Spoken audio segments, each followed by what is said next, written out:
Well, hello, everyone. Um, this is Bob, and I hope you all had a good week. And for those of you who could see the eclipse, I hope you had a interesting uh, time seeing that. We're out in Oregon, and it was not only being cloudy, but we were way out of it, so we didn't see anything. But it sounds like many people did. If you were in the U.S. and maybe some other countries too. So welcome wherever you are and whatever time zone you're in. Um, and this is the ninth session. We have one session more of the community practice, but then we're going to continue it after that in a different form, and we'll tell you about that mostly next week. I want to just again start by thanking all the co-sponsors for being willing to co-sponsor the community practice. I want to, again, as I do every time, just make clear what our message is, which is that community is medicine. This is how we can solve the complex problems we face dealing with the climate ecosystem biodiversity crisis, but with many other issues also, if we can come again to do that, and that we can, in fact, create healing and transformation and resilience and pass it down through generations, just as trauma is passed down through generations. Just a brief recap of what we focused on last week, which was the fifth foundational area that our research showed is going to be really, really vital to address it through community and neighborhood resilience initiatives, which is to establish ongoing, mostly peer-led, group and community-minded opportunities for residents to heal the traumas that they experienced during the climate ecosystem biodiversity crisis as it gets worse.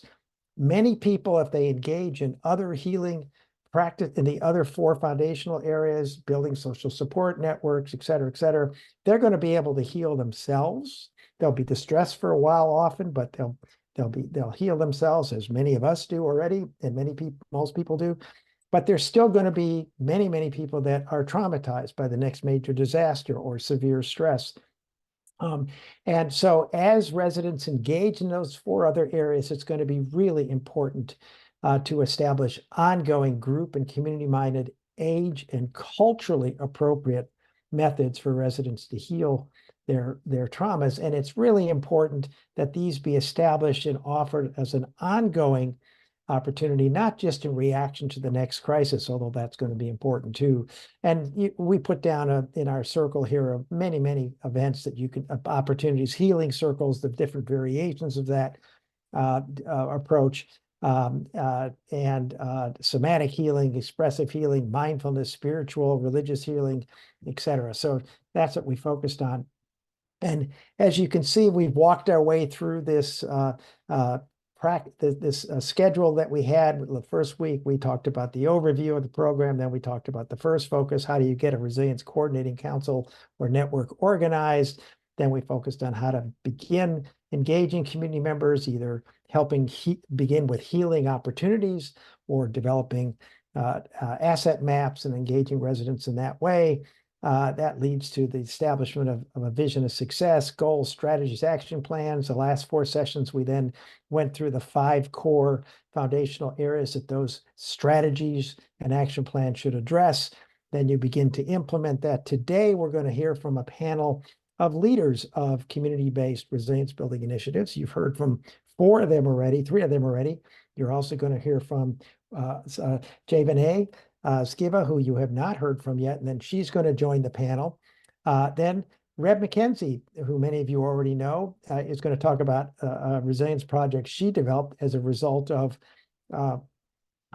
being participants in the previous communities practice. And then next week, we're really just going to spend time sharing among each other and talking about how we get going. Actually, also, I want to say that this Thursday, we're going to have a special session. The last one of the role of government. We've got 4 really outstanding speakers who will come and share with you. So again, today we're going to hear a presentation from Javane, who's the director of the new Hanover County Resiliency Task Force. Then she's going to join other community leaders that you've heard from already. Then Reb is going to make a presentation, and then we'll do some action planning at the end. So let's just start with a very brief resilience pause. And in this case, just use whatever presencing or self-regulation skill that resonates with you. It might be soft in and breathing out. Say to yourself, soft as you breathe in and then breathe out, or grounding. Feel yourself being supported by something solid and how that feels. Resourcing, thinking of the resources you have that help you deal with stress and adversity. 6-second breathing, or any other self-regulation, or we call presencing skill, that resonates with you. So just take a few moments and practice that.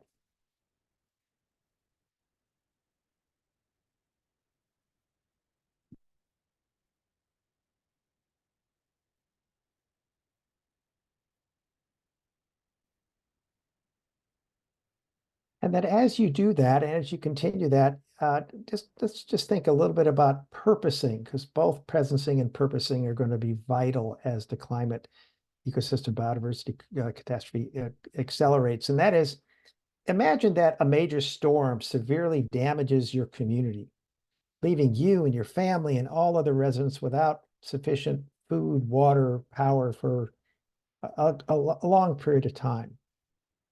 And you find that many residents are stunned and immobilized. They don't know what to do. And there's even a few that react with selfishness and crime and other kinds of problems.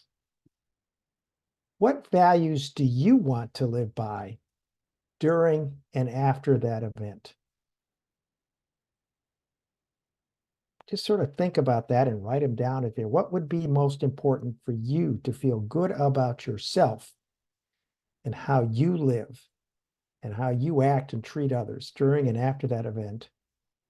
And is there a way you can ensure that you live out those values when there'll be all sorts of pressures to not to do other things, to react selfishly yourself, or in other ways, harm yourself, harm others, or even harm the natural environment a little more? So just think about that a little bit.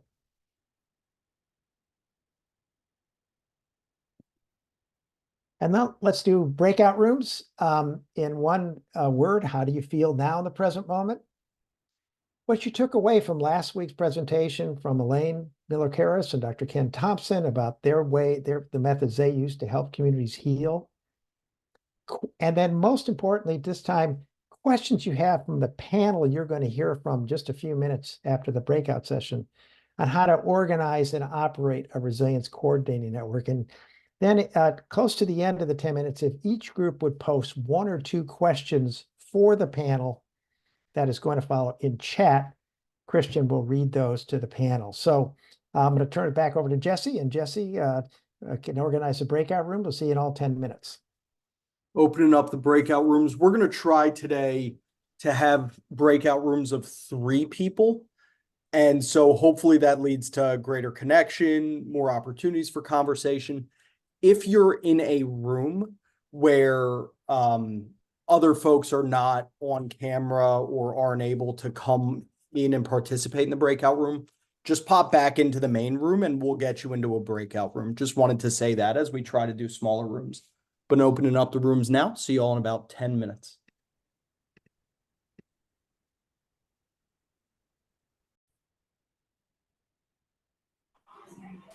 Welcome back, everyone. Hope you had good discussions. And I know we've got a lot of comments during the community practice of wanting longer breakout sessions. I wish we had the time to do that. We will have more time next week for sure. But I hope you can put your questions that you might have for this panel we're going to hear from in chat, and we can read it from there. But one of the people who will be as part of the panel who you've not heard from so far is Jevene Skiba. And so I'd like to introduce her, and Jevene is going to talk about the work of the new Hanover County Resiliency Task Force, which is really doing outstanding work. And then she's going to join this panel we'll have right after she's done. So turn it over to you, Jevene. It's all yours.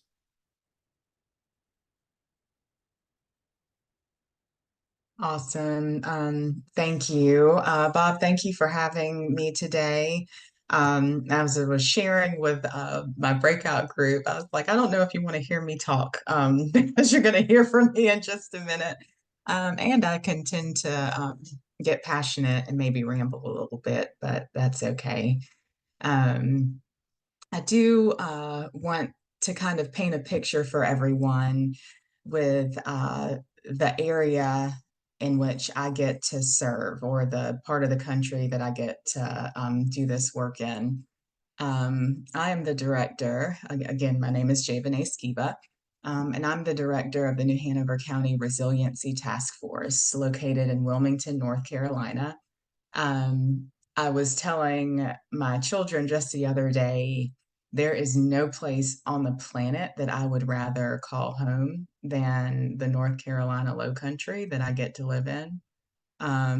Wilmington is a beautiful town on a river. We're 10 minutes from the beach. Lots of delicate history, history that is full of challenging truths, but also full of resilience and strength. But just to kind of paint the picture of where I'm from whence I hail, I think is so important. The New Hanover County Resiliency Task Force was brought together after a group of committed community members from various sectors saw the film Resilience, the Biology of Stress and the Science of Hope, and saw how the themes in the film correlated with what they were seeing in our community. So for some in the justice sector, they noted the impact of children that came from families that were justice involved.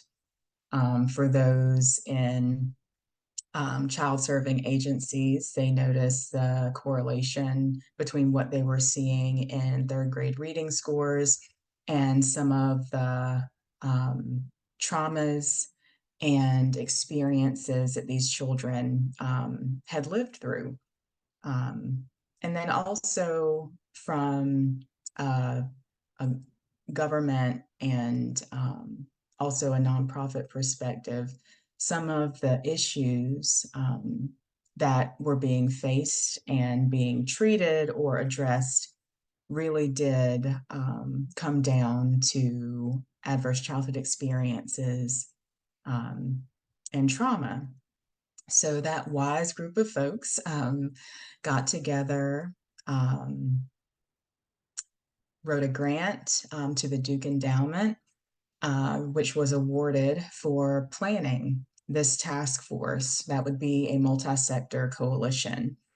And long story short, although I'm not good at making long stories short, everyone, we have grown to a task force of over 700 individual members. And when we say members, it's really, we have wide open arms to anyone in the community who wants to get involved from their professional purview or from just being committed to the growth and resilience of our community. But more specifically, there are 56 partner organizations who have signed our belief statement, which is somewhat like an MOU that really just highlight.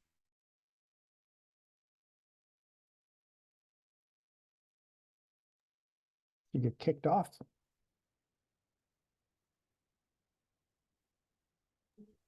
Javane, it looks like, left the chat or left the meeting.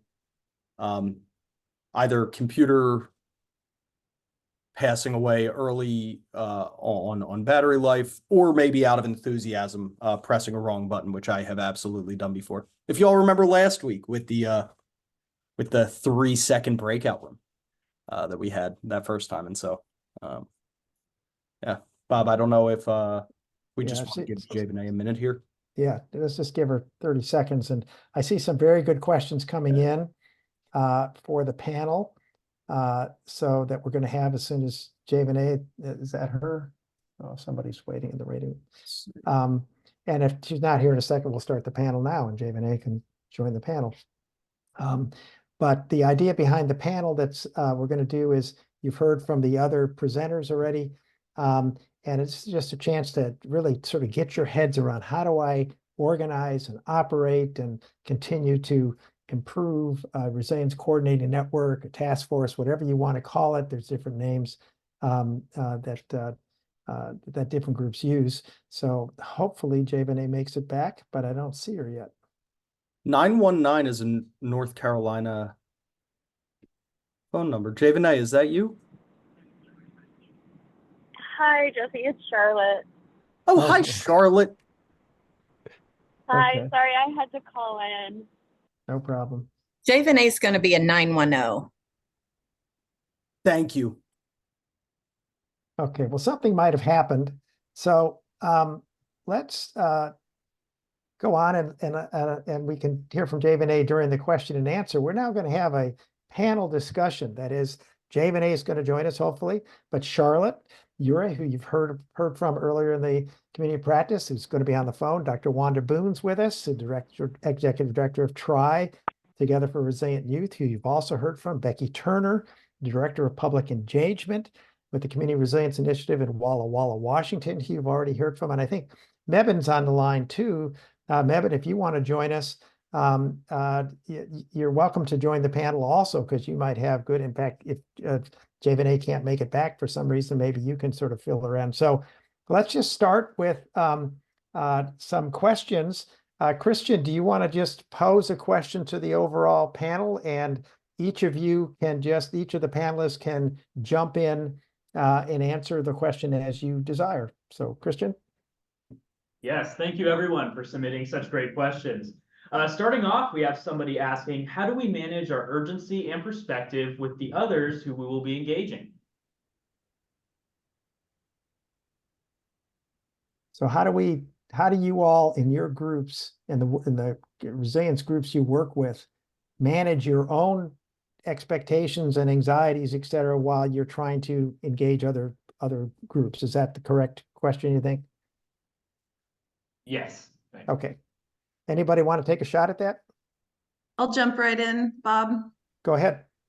This is really a moment that calls for self-regulation, and some of those presencing skills that we've been practicing at the very beginning of each of these community practice meetings, I think are incredibly helpful. Knowing that I'm, going to go into a meeting with people who either may be for or against what I'm about to talk about, I usually ask myself the question before I enter, am I bringing chaos or am I bringing calm with me? And then really trying to work on those self-regulation strategies so that when I arrive at whatever meeting I'm going to, I come in with a fair amount of calm, knowing that self-regulation ultimately leads to co-regulation. Thank you. Great answer. Others?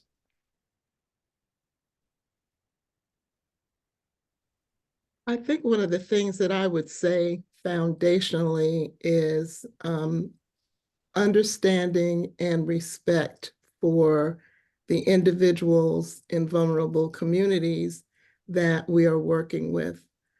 I think it undergirds everything that we're talking about here, whether it's climate or whatever we're working on. I think that the possible lack of understanding and engaging with communities may be a detriment. So while we may talk about centering ourselves and being calm, and which I agree with, thank you so much, Becky, when we're talking about people who face racism and discrimination every single day, the question is, how do we connect with people so that they are even able to realize that these processes and techniques are important and helpful? And for me, that comes from relationships, where individuals who are from the same communities can speak to each other in the language that we use, and then helping to find language that fits individuals in vulnerable communities. So And again, that's relationships, and I'll stop there. Thank you, Wanda. Charlotte, or anyone else want to jump in? Mebane? I completely agree with what Wanda said about relationships. That if you have built trust and you've done that through honest, hard conversations, and you've been willing to be in a room when things get uncomfortable together and have kept that safe space, you can accomplish a lot more. And I talk about this often. Building the relationships is the work. We often don't value it, and we just think, we just sort of add it on as and build relationships. Well, actually, that it's not but it is the work, is relationship building. So couldn't agree more about both what Becky said and Wanda said. Thank you, Devin. I think I saw you're back on, and we just went to the panel. Do you want to, so we're now just having a panel discussion. Do you want to share a little bit about your thoughts on how to deal with your own anxiety while you're helping other people deal with that, and what the New Hanover County Resiliency Task Force does? Oh, sure. Like what I can do when I lose power and I'm not able to talk with to finish my presentation and the anxiety comes up. No, when we think about, as I was mentioning before, the place where I live, not only the community and the historical trauma of our community, but also the climate trauma. As many of you know, Hurricane Florence hit our coast, the East Coast, and drilled North Carolina and Wilmington specifically in 2018. And I think part of what helped us see our vision even more clearly was our response during that really challenging time that actually still reverberates in our area. But being able to have models that we have used to help build resilience has been really important, because we are building that common language. I will say, and as I hopped on, I heard Dr. Boone talking about different parts of our community who have gone through various struggles, whether it's, and I'll say, specifically for Wilmington, our history around racism really does reverberate, and even to the point, and I'm sure you can see this in other communities across the country, when we encounter community traumas like a hurricane, the very folks who come from people groups who have experienced that historical trauma, who have been traumatized historically, are also the very ones who experience those disparate outcomes or the disparate effects of that climate event. So offering that common language through trainings and raising awareness is excellent as we build a common language. But we also have to be mindful that if I'm talking about our first responders, or if I'm talking about different populations within our community who are affected differently, even though I am trying to help export that language of resilience, it's going to mean different things to different people. And as we export that message, we've got to be nimble with how we respond and understand the nuance that has to be, we have to note that nuance in the different groups that we're trying to reach as we build that common language. And I hope I got to the heart of the question. Oh, that was very good. Thank you. Charlotte, any comments you want to add? Yeah, I would just add that it helps to stay grounded in the reality that this is long-term cultural shifting kind of work, and it's going to take time. And so really being present and not understanding that perfection is not really what we're aiming for, but just staying grounded in the work and being present with one another. Thank you. Thank you all for those answers. Christian, another question for everybody? Yes. Can the panel share any advice on funding or resourcing resilience coordinating networks? And anyone feel free to speak up. How can you fund these initiatives? I can begin. I think you've got to be really creative in the kinds of things that you pursue. Oftentimes in our area, people will see just from their sector opportunities for funding that I might not recognize as a fit for us. But they see, which is again, such a value to a multi-sector collaborative or coalition, they see that vein of this work in that proposal or request for a proposal. So that is something that I value, just the creativity that can come from others who see the work in a different way. And then also, I think that lends itself to diverse funding and partnering with people.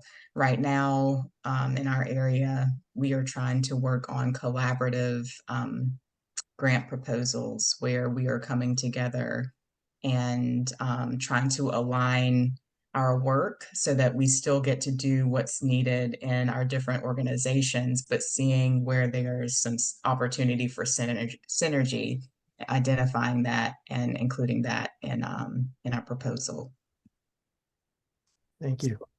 So almost every grant that I see and apply for, the request is for collaboration and what that looks like, what it really looks like. So I think it's really important to think about who your real partners are, and they may be different than you may have imagined in the past. We are now being funded by researchers and not just on substance use prevention, climate, or some specific things that you may think, well, maybe, they're looking for something other than your organization. But if you have a collaborative, a diverse collaborative, and you show that it's working and people are coming together, and then think focus groups because that is where research is going. So that's another thing to look at. And so for the first time, remember our organization has been around for 24 years. We now have a line item in the state budget. We have not had that before. And it's just that a senator happened to be at one of our meetings, and finally the light came on. I'm like, 24 years and the light is, but okay. But I'll take the check. Oh, this is being recorded. Oh my goodness. Anyway, so I'm very appreciative of that. We'll delete that part of the recording. So I'm gonna check. yeah. Mebane, Charlotte, anyone else? Becky, want to join in on funding? I would just echo both of those sentiments in terms of we are stronger together. And that's really what community coalition building is all about. It's about bringing different and unique perspectives, hearing people out that you might not have heard out in the past, getting everybody to the table. And you never know what kind of interesting and unique funding opportunities people decide, hey, this would work for my component on this, or these are the funders that a different group typically reaches out to. I find that when we're talking about funding specifically, obviously many of us are working with coalitions or nonprofits, and so we have to cast a wide net. Many of us are going after the same grant funds or the same foundation funds, but by engaging more people, you get additional unique perspectives. So it's really about the group. Thank you. I think too, sort of not expecting to get one chunk to fund it all. that you may have to piece a lot of things together, and that requires a lot of faith that other funding will come, right? So if somebody says, well, we can give $5,000, well, of course that's not enough to hire a coordinator, but it's a start, and it might, you might be able to do some things with that and then sort of build on it. I guess what I'm saying is, don't wait to get started until you have all the money you need. Like, you can sort of piecemeal some of that. Good point. Thank you. Charlotte, anything you want to add? Yeah, a lot of our funding has come from relationships with different state agencies, and so inviting different state department staff to our network meetings, and then they're able to hear all the work that's already being done, and it's been easier for them to then find funding to help support that work or further that work. And so it does, again, come back to building relationships. In a lot of ways, a lot of that funding comes from those relationships with folks at the state level, or if you invite legislators to your network meetings and really invite them in so that they're able to see, because like has already been said, so much of that work is already being done without funding. And so imagine what could happen if we have more funding. And so we hope that that's what they hear and that they want to support it. Thank you. So the key is to keep inviting state legislators and others to the agency, to the meetings, and maybe every 24 years you get some funding, right? That's that's also a joke, but okay. Christian, you want to ask the next question? Yes. All right. Next up, how do we keep people motivated and involved? Great question. Anybody want to take a shot, especially when there's so much else going on and they're all overwhelmed, or all at 100% or 120% of capacity already? How do you keep people engaged? Anyone? I'm just going to say the celebration piece can be important. That's something that we have in the last, I'd say 6 months or 6 months to a year. We've been really trying to elevate in the work. Our original strategic plan, we visualized this road, this kind of winding road. But the more I looked at it, and in conversations with other members of the task force, it was more of this cycle of education and action and bringing people together, and going back to celebration, and then not leaving all the work that we have done, just kind of, it's done. And this is what I am guilty of as a leader, is just going to the next thing and not really sitting with the celebration piece. When you celebrate, people see the fruit of their labor. And it's almost like that's part of the return on their investment in your collaborative, and allowing them to identify, and in myself, to identify those places where we've had wins, or if it was even a near win where we've made that relationship or built that connection, and sitting with that and feeling that as a task force is really important. So one of the things that I have committed to do over the next 6 months is offer those opportunities, tangible opportunities for celebration, allowing myself and giving space for others in the task force to celebrate why they're a part of the task force to begin with, and identify what they've seen in their organizations that have changed as a result of their shared ownership in this. Thank you. Yeah, but I know you got to leave soon. You want to offer anything? I was actually going to say the same thing Jay said.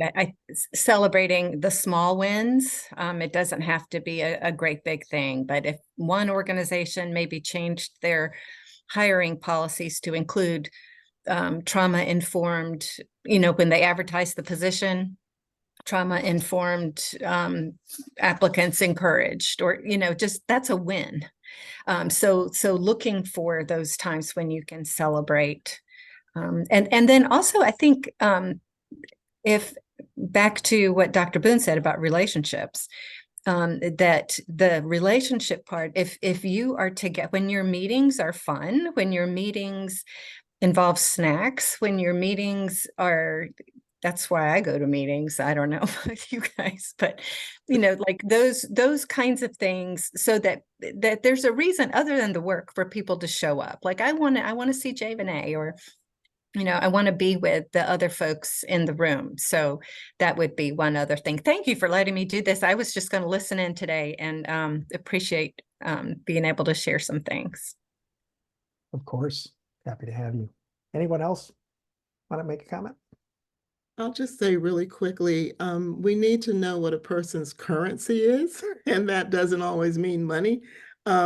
Because when we want to engage young people, college students, then the first thing we say is, I want to give you a stipend, and there's nothing wrong with stipends, but if something else is their currency that doesn't involve money, then that's a good thing too, to celebrate people and why they're there. Oh, you did such a great job on XYZ. And I mean, it's those kinds of recognition, or letting people stand up and give their, 1 minute or 2 minutes about why this is important to them, why they want to be in the coalition. And then you can do a word cloud or something like that, that identifies why it's so important to people. Thank you. Charlotte or Becky, any comments?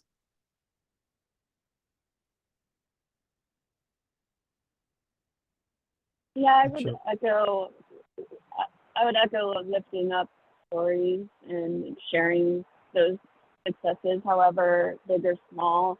It seems to really make a difference for people when they're able to hear specific stories of how people incorporate all the information they're learning into their practice. So then they're also getting kind of practical strategies, which also seems to really help keep people connected and engaged when they're just feeling like there's actual movement toward the change, and it isn't just taking in the information, because that piece of it can be a lot and can be overwhelming at times. So just hearing even something small, some small change that's made, can be really inspiring and motivating. Thank you. I don't see Becky there. So Christian, you want to ask the next question? Yes. All right. Next up, can you share some approaches that you applied to build avenues for people with diverse perspectives to participate in your resilience building work? For example, people who don't believe climate change is due to human activities, or on the flip side, folks who think humans are the cause of all problems. Anyone want to take that up? I was really looking forward to that question. I saw it in the comments and I thought, yes, this is one that I want to go for. I'm going to lean on one of Bob's strategies that I learned. So I live in southeastern Washington State. We are a very red part of the state, and it can be difficult to do climate change work here with the just prevailing political climate. And Bob's recommendation has been to not necessarily call it climate change, but instead relate things to extreme weather events. And that seems to get me a little further in this community than by leaning on language that might have otherwise been overly politicized. So focusing on how these issues affect the community and how these issues affect the individual that I'm speaking with, that seems to be a better pathway, at least for me. Thank you. So members of our youth coalition and young adult coalition, they get a topic and then they make it their own. Poetry, artwork, all kinds of things, pottery. And so last, whenever it was, March, I don't know, the topic was water and how important water is in terms of climate and, what we're seeing. And a 12-year-old little girl I mean, young people are really interested in climate, so we leave it to them. They know how to talk about it. Okay, 12 years old, did a whole poster presentation, which we didn't tell her to do, on the effects of climate and everything associated with the ocean, and drew pictures of waste in the ocean, and I mean, all kinds of things. So that is what we lead with. We lead with this little girl's, and it was hand drawn. So it wasn't, something that looked like it was from an adult. It was amazing. And so that is what we lead with. And I think when we let young people take the lead on these things, then criticism kind of dies down. And after they say, oh, isn't that cute? Then they pay attention to what's said. And so that's how we address climate and climate change now. Thank you.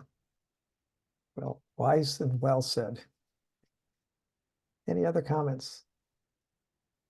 I think, going back to children, there are so many things that we try to help folks connect the dots with, that we want to pull out of the political realm, the buzzword realm, and we really want folks to understand that this is about the health of our communities by centering families and children. It is rare that anybody can't, especially in North Carolina. A small example of that or a big example is we just passed Medicaid expansion. And for those who might have been opponents of that, I think what was part of the tipping point was, and our task force advocated for that, was centering families and children who might be in that gap. And I think that can be, just like Dr. Boone said, the scrutiny is reduced, kind of, or the language that we use to be divisive, or that can be used to be divisive, doesn't land well when we're discussing children. So really centering how these things do affect, in a direct way, our children, our family, and thus our families, and thus our communities, helps take a little bit of the heat off, and helps, if we want to bring it back to each individual's body, it's less activating, and helping us be mindful of all of the things that can get us activated and not keep us in a place where we're thinking rationally, or where we're allowing ourselves to not put first things first. Just again, going back to that central point that we can all get behind. Thank you very much. Well said. Any other, let's see, Charlotte, you want to jump in at all, or should we ask the next question? Christian, why don't you ask another question? We've only Sure. got about 5 minutes left, so. Excellent. Alrighty, so mindful of how big projects can potentially be, how best to keep it at a manageable size so that our efforts can be sustained and we don't end up feeling overwhelmed. Can you start small and expand as momentum grows and needs become more pressing? Anybody want to take a shot?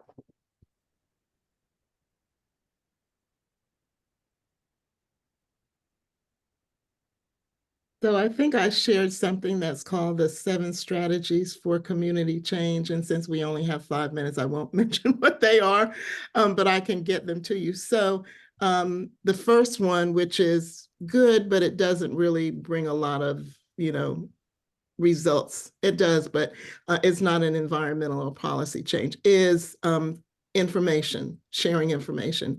And then the one that you get the biggest change from is policy. And so then there are other strategies in between. So that expands to any challenge that we may have, because individuals can choose which of the 7 they want to work on. And if you have one person who's working in each of those strategies, that's small. And then capacity is what brings about and collective impact. Those two things are the ones that are needful in order to solve bigger problems. But you can start with, a small group that are addressing the 7 strategies. And then as capacity grows, then your capacity to do more expands as well. So I'll share that. Thank you. Anybody else want to take a shot?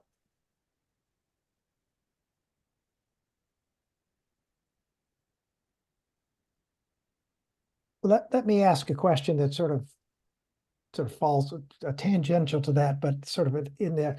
How do you engage individuals or groups that are very hesitant to get involved in the collaborative? They're skeptical, or they've had bad experiences in the past. How do you reach out to and engage groups that just aren't sure they want to participate? And anybody can join in.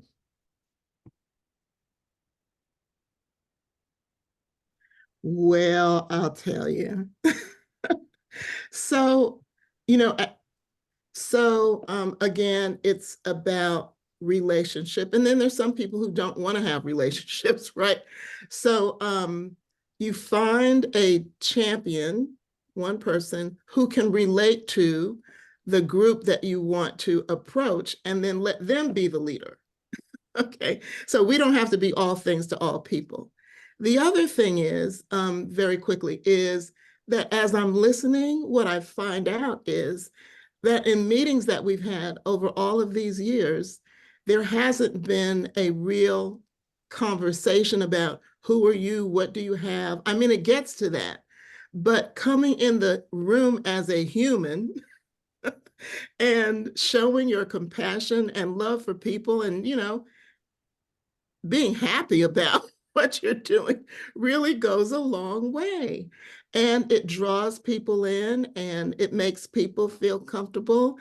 So if you're not that person, if your professionalism, which is great, gets in the way, then you can assign that to someone else. People that don't like children don't get assigned to work with children.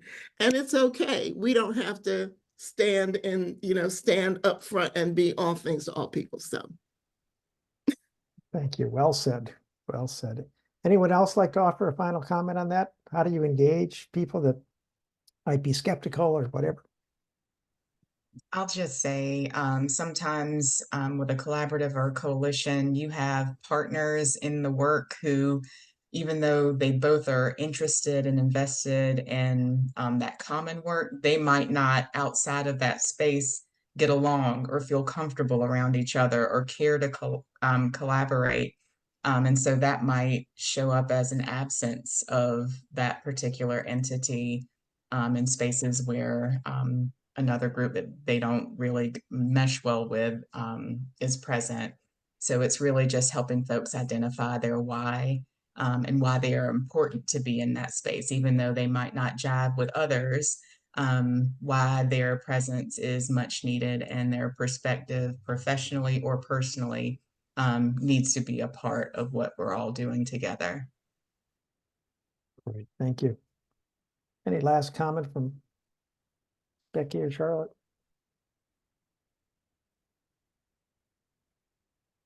Well, with that, I think we'll then end the panel. Thank you all for joining us, taking the time to do this. We really appreciate it. I see a bunch of other questions coming in.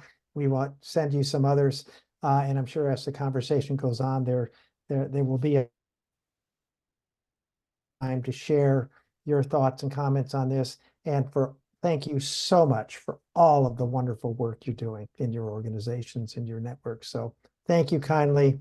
We'll see you again soon. Take care.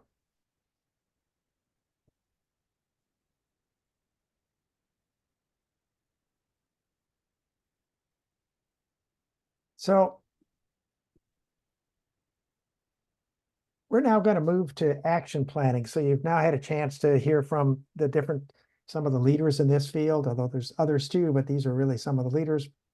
And now we're going to talk about how can you actually get going? We asked you to do some homework on how do you begin to organize a planning team. But before we dive into more of that, I want to really have you hear from Reb McKenzie, who has actually participated in previous communities practice and actually developed her own project around that, and to hear about that. Reb is a clinical social worker and a community advocate. She's in private practice in New Hampshire and Vermont, and she works part-time on this, what she calls a transformational resilience project. So with that, I'm going to turn it over to Reb. It's all yours.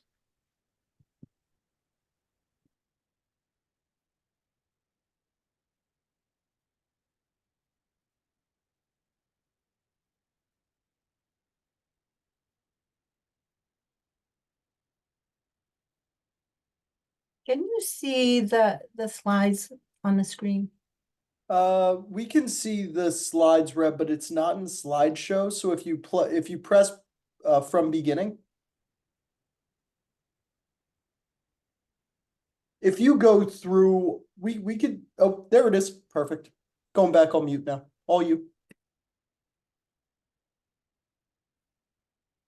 Oh, Reb, you too went on mute. So.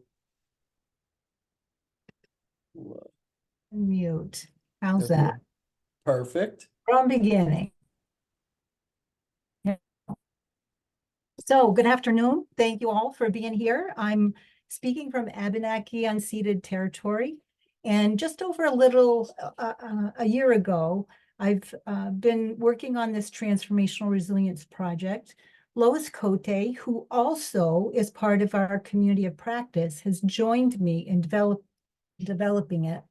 I highly recommend you find a friend or a few interested colleagues, like we're talking about today, to work with you as you develop your own resilience initiative. Lois's help has made a tremendous difference, and having the support you need to move forward is essential. So my project aims to create systemic change, and therefore the proposal is complex. This graphic of the social ecological model illustrates the interconnection of ourselves within our families, extended social networks, and our ecological environment. We've been talking about relationships today and how important that is. We've heard our presenters share with us repeatedly the authentic connection with a diverse audience makes our program stronger and more effective. Another foundational aspect of my project is its organizational model of governance called dynamic governance. This model replaces the hierarchical model of Robert's Rules of Order with a more horizontal democratic process where every voice is valued and included in discussions through the use of rounds. This governance model permeates the whole project. My project has 4 phases, and it begins with the first phase in the public schools, a natural arena of diversity within a community. This diagram illustrates the curriculum topics designed for 10th through 12th graders and community college students. It is a trauma-informed, age and culturally appropriate resilience building curriculum with 19 lessons for this age group, taught by new and experienced community partners. The first 7 lessons build awareness of the social ecological model and Elaine Macaris's community resiliency model skills. The CRIM skills that Elaine shared with us last week are biologically based emotional regulation skills that even young children can learn. The next 11 lessons are based on Bob Doppelt's presencing and purposing skills. The curriculum's final lesson is a graduation celebration acknowledging the importance of the students' emerging trauma-informed resilience skill set for themselves, their families, and their community. I developed the curriculum by reading a few books that I have put in a bibliography for you to explore. They have a wealth of information about how you can develop your own program. Plus, I've been following this work since 2016 when I went to a conference in DC that Bob hosted. For the younger students, grades 3 through 9, there will be a 13-lesson version of the curriculum. I have included a diagram of that in the slides you will receive, and teachers and parents will be encouraged to participate to foster the use of the lesson content across home and school settings.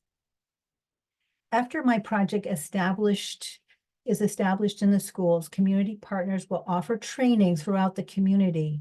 With a trauma-informed, resilience-educated community comes the ability to face adversity well together.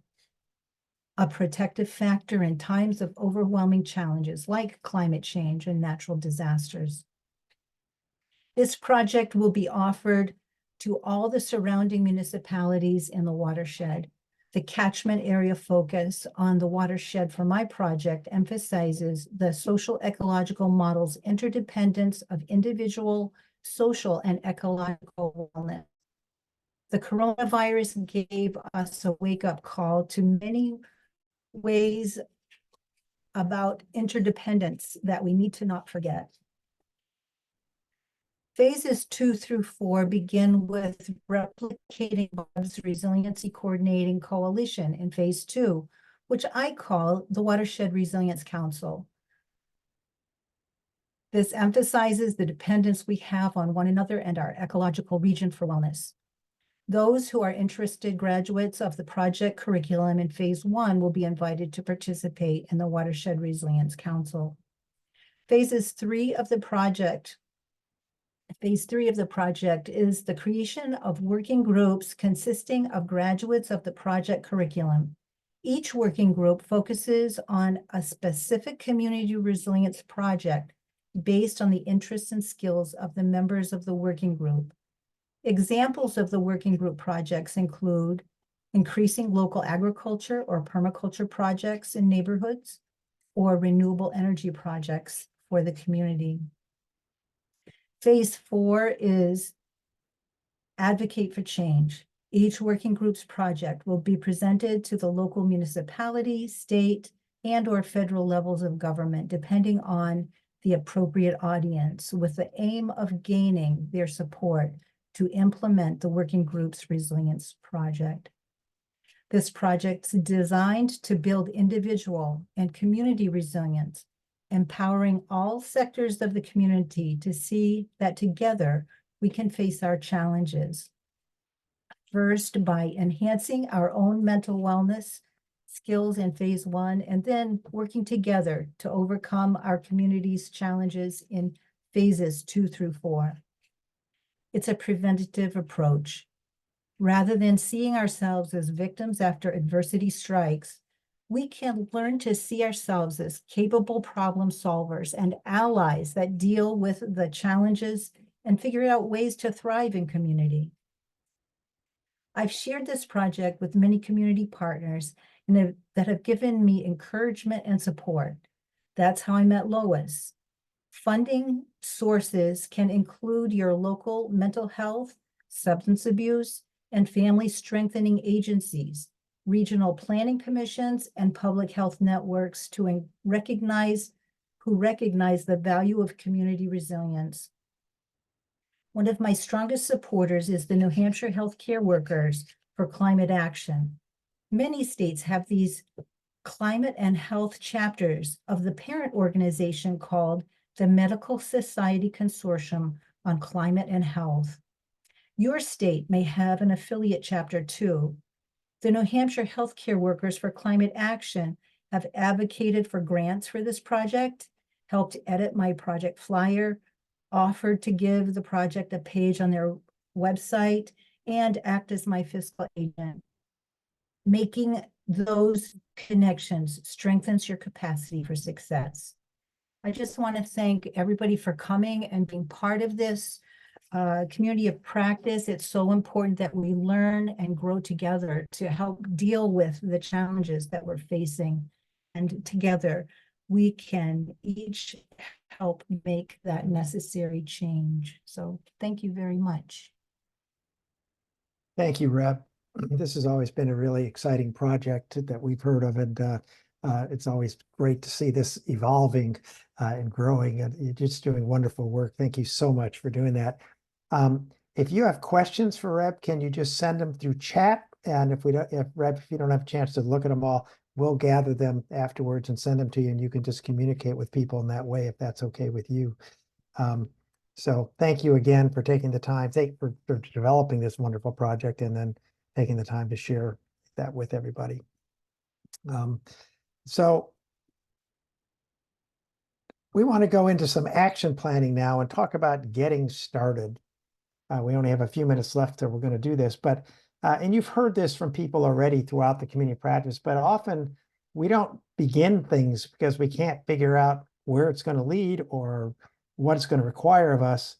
But as you probably think about things you've done in your life in the past, as probably Reb just did, she didn't know where this was going to lead, and look at what's happened. But we don't need to know all the steps involved or what's going to happen. We just need to know the first step.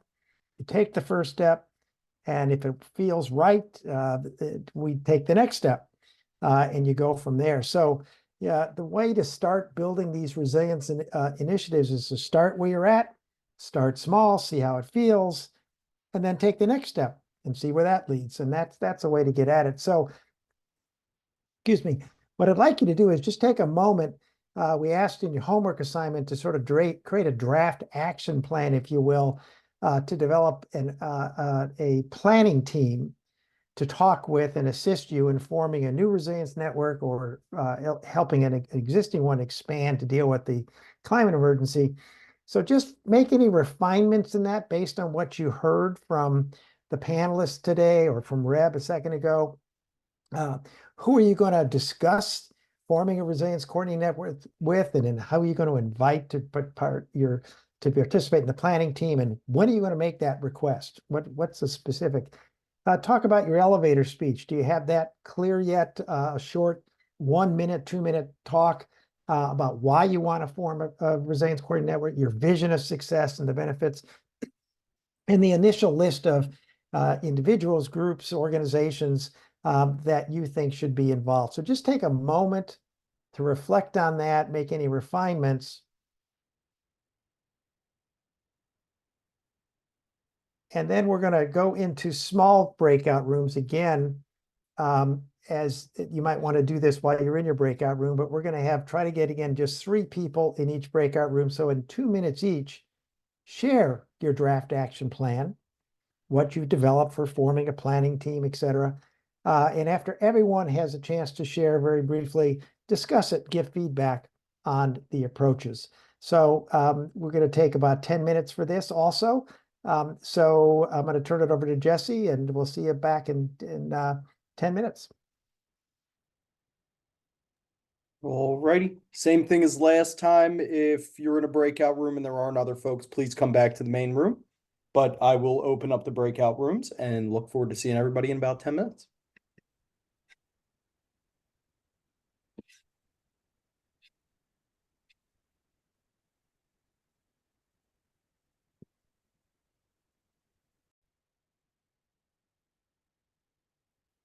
Great. Well, welcome back, everyone. And I hope you had a good conversation and be able to share your action plans. We don't have much time left, but if anybody has questions, any key things that come up, can you just quickly post them in chat and see if we can just get a little bit of discussion just for a few minutes. Any thoughts or questions? And Christian, if you see anything, can you ask the question, pose the question, point out the issue? Certainly. Feel free to post your questions in chat, folks. One of the questions I have for everybody is how many people felt comfortable in developing your draft action plan for forming a resilience coordinating network? How many of you are ready to do that? How many of you are sort of still thinking about it? Do I want to? Is it something I want to do? Or I just don't have time yet? And part of it might relate to the questions I saw for the panelists, and that is when you're already at 100% of capacity, how do you do this kind of work? How do you add this? Does anybody want to add anything about that in chat at all? Offer anything? And Christian, let me know if there's a comment, but one reaction to that question, to my own question, my own reaction to my own question is that it does take extra effort initially, and you have to sort of find some way to sort of clear out some time. but it's going to save you, reduce efforts in the medium and long term, often substantially, because you'll then have a coalition working on similar issues, and you can divide up the work with people sharing, et cetera, and you find great synergy. So for an initial more added work, maybe added time, you end up reducing the stress and the work, and often, as you heard from the panelists, becoming more effective in what you do. So just keep that in mind. And the question is, how do you balance that? How do you make those decisions? Any other thoughts, comments? We had a participant say that they had 2 folks in their group working in networks of somatic therapists, and I thought that was just fantastic. Here at Trauma Informed Oregon, we talk a lot about the power and strength of somatic exercises, so very cool to see. And some folks still developing their plans, that's fantastic too. So feel free to drop any other questions or comments, folks, and we can either follow up or get them out here now. So thank you. Great. Yes, please follow up, and we'll pass that on to everybody. So just in closing for today, if you want, if we talked about in the past, if you want continuing ed credits, please complete the APHA session evaluation form that you should get. I have not been checking up on that, but I hope that's been going well for everybody who wants CE credits. I'd like to really encourage anybody who can to attend this Thursday's final 1-hour special session. It's the role of public agencies, and I know many of you work for government agencies, can play in supporting a resilience coordinating network. So there's going to be very short presentations, 2 or 3 minute comments, and then just Q&A like we just did with the panel from 4 different people.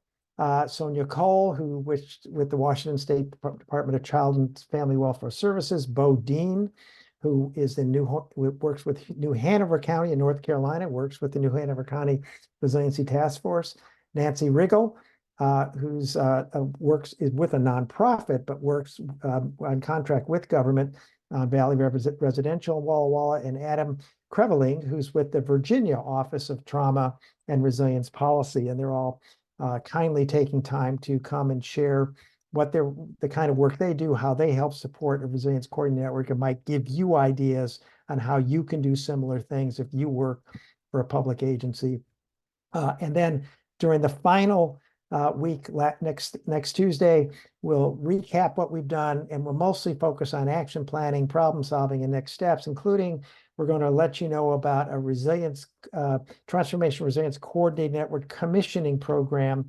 CTIP and us and many other organizations are about to launch, where we can help you organize and get commissioned as a resilience coordinating network and provide a number of benefits to you in doing that. So we'll talk more about that. So the final homework for next week, for the final need, is try to expand your draft action plan for how you're going to organize a planning team to really talk about how you're going to do this. What would your agenda be for the initial meeting of your planning team, for example? How will you do introductions? And how will you thank people and celebrate their participation, as you heard from others today, as being very important? How will you describe your vision of success and the priority issues you think you want to talk about with the group? And how will you ask for and secure a commitment to engage? What other organizations and individuals and groups do you want to propose to your planning team that they contact to grow the participation in the Resilience Coordinating Network, and challenges you're likely to meet during that meeting or afterwards, and options for overcoming them? So if you can just try to expand your draft action plan a bit, we'll talk about this all next week, and we'll try to help you get going on these issues. So with that, I want to thank you all for joining us this week. I hope it was helpful.